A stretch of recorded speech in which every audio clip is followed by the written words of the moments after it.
So I've got a couple projects sitting here on the table we're going to talk about. Well, a few videos, I guess. This is another saw blade. So this time, this is not an old, rusty, pitted out, ruined saw blade. This is a relatively new, last 5 years, saw blade that was dull. I took it in, I washed it in Dawn dish soap, scrubbed it up, and brought it back out. And I'll throw a couple pictures up here in the corner for you. This side has the writing still on it. I did not wire wheel this. I wanted to see if the laser could take the writing off, and it did. The problem is where the writing is, the paint kind of pooled around the writing because it's raised on the surface of the metal. Not the best look, but for me here in the shop, because it's going to hang on the wall behind me, no big deal. On the other side, there was no writing. And yes, it's two different colors of green paint because I want to try them out. No writing, came out perfectly. Now you'll see in my laser video, I laid it on a piece of scrap wood so the beam wouldn't bounce through the center. And you also see a little bit of smoking around the hole. That's where the wood was burning up against the paint on the back side. Because I did laser both sides of this piece of saw blade. So, the paint is one coat of paint, and this is Rust-Oleum paint. Please follow Rust-Oleum paint instructions to the letter, or it will not work. I don't know why. A lot of people on YouTube will tell you if you don't follow the directions, it will not work. You must wait 48 hours for this paint to dry and cure. You must have it at the right temperature for it to dry and cure. Obviously, I'm wearing my winter jacket right now. It is freezing out here in the barn. Literally, I have my little heater running over there so that hopefully my boots don't freeze to the concrete.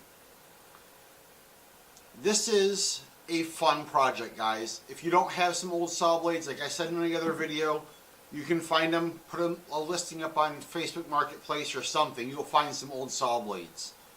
This is a lot of fun. And I think I've got 2 more blades, and I'm going to try doing some of the cuts and peels and that kind of stuff, but I can't do it in the winter. So those may be some spring projects that are going to come to you instead of some winter projects. So guys, Rust-Oleum paint worked the best. Put a piece of scrap wood behind so you don't laser into your crumb tray, and go play and have some fun with this project. My settings for this, I think you can see them on the side of the computer. I think it's 80 by 900, and I'm using a high DPI on this because I'm not trying to go for fine art. I think it's like 2.25, 250, somewhere in there. If you guys want, leave a comment and I will go back and look at my settings for it and see if I can't put them in the comment section for you. So guys, go check this project out. This is a fun, easy one, and definitely a Weekend Warrior DIY project.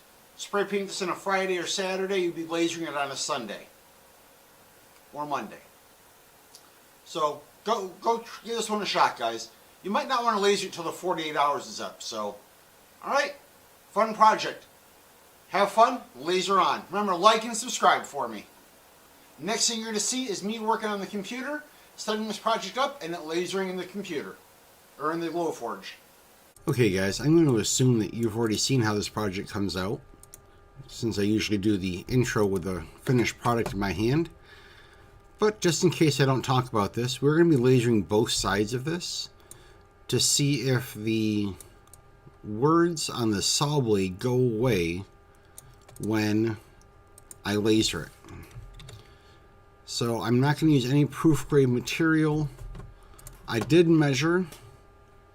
The wood and the blade together is 0.25 millimeters. So we're going to go to one of my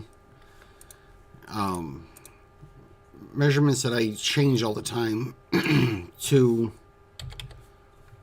make our own settings. I am using one of my coaster blankets, that's why there's the octagon around it. I'm just going to hit ignore, but that does help us with lining up on this piece. I am going to let the laser run across that opening in the center of the saw blade because I think it's going to mess up my design if I try to alter it. But with that piece of wood behind it, all that's going to happen is the laser will just bounce off the piece of wood or engrave the piece of scrap wood that I have sitting back there, and it won't affect anything. I did take my measurement from the thickness of the wood and the saw blade together off the crumb tray, and that's going to be an important part of this process for us. And we're just going to drop that piece of art right there. Got it all lined up. We're using the outside of the coaster to help us line up on the saw blade, make sure we get our spacing good. Oh, I have to pick a material. We'll just pick cherry wood. We'll hit our set focus, make sure it's not going to move when we hit the start button. Alright, we shifted just a little bit. We'll realign here. We've only got, we're not going to show you guys the setting up for the other side. We're just going to flip the blade and laser it, and hopefully we talk about all this good stuff in the intro. Alright guys, let's go give it a shot.